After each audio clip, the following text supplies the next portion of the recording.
সারা দেশের মতো নাটোরেও শহীদ জুলাই দিবস উদযাপিত হচ্ছে। নাটোর শহরের ভবানীগঞ্জ মোড়ে জাতীয় জেলা গণগ্রন্থাগার আছে, তার ঠিক বিপরীত পাশে এখানে কিন্তু জুলাই স্মৃতিস্তম্ভ নির্মাণ কাজের উদ্বোধন করছেন নাটোরের জেলা প্রশাসক আসমা শাহীন। এছাড়াও কিন্তু জেলা জুড়েই সারাদিন নানা কর্মসূচি গ্রহণ করা হয়েছে। এর মধ্যে সরকারি, আধা সরকারি, স্বায়ত্তশাসিত প্রতিষ্ঠান, সরকারি বেসরকারি শিক্ষা প্রতিষ্ঠান সহ অন্যান্য প্রতিষ্ঠানে কিন্তু পতাকা অর্ধনিমিত রাখা হয়েছে। এছাড়াও ধর্মীয় প্রতিষ্ঠানে বিশেষ দোয়া মোনাজাতের ব্যবস্থা সহ নানা কর্মসূচি আয়োজন রাখা হয়েছে জুলাই শহীদ দিবস উপলক্ষে। এইখানে কিন্তু এখন নির্মাণ কাজের উদ্বোধন করছেন। এখানে কিন্তু জেলা প্রশাসক সহ, জেলা পুলিশ সুপার সহ জেলা প্রশাসনের নানান যারা উচ্চ কর্মকর্তা, দায়িত্বপ্রাপ্ত ব্যক্তি, তারা কিন্তু উপস্থিত আছেন। একটু জানিয়ে রাখা দরকার যে বাংলাদেশের জুলাই শহীদদের স্মরণে প্রথম স্মৃতিস্তম্ভ কিন্তু ঢাকার নারায়ণগঞ্জে স্থাপিত হয়েছে। এরপরে কিন্তু আজ হচ্ছে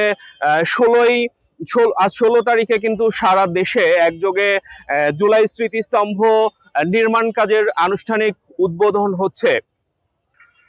সরকারি চাকরিতে কোটা সংস্কারের দাবিতে 2024 সালের যে আন্দোলন গড়ে ওঠে ছাত্র জনতার, সেটি কিন্তু একসময় গিয়ে সরকার পতনের আন্দোলনে রূপ নেয় এবং গত বছরের 16 তারিখে সেই আন্দোলনের কিন্তু দাবানলের মতো ছড়িয়ে পড়ে যখন রংপুরে বেগম রোকেয়া বিশ্ববিদ্যালয়ের ছাত্র আবু সাহিদ নিহত হন, এবং সেই আন্দোলন কিন্তু স্ফুলিঙ্গের মতো ছড়িয়ে পড়ার পরে কিন্তু গত বছরের 5ই আগস্ট শেখ হাসিনা দেশ ছেড়ে পালিয়ে যান এবং আওয়ামী লীগ সরকারের পতন হয়। 1.5 দশকের যে শাসন, সেই শাসনের পতন হয়।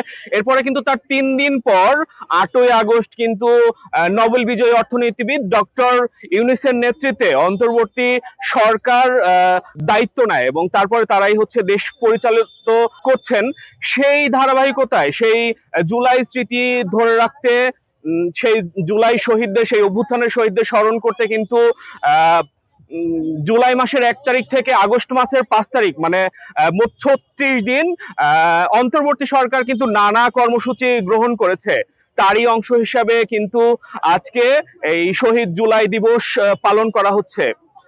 নাটোর শহরের ভবানীগঞ্জ থেকে জুলাই স্মৃতিস্তম্ভের সামনে থেকে আমার কাছে এই ছিল সর্বশেষ।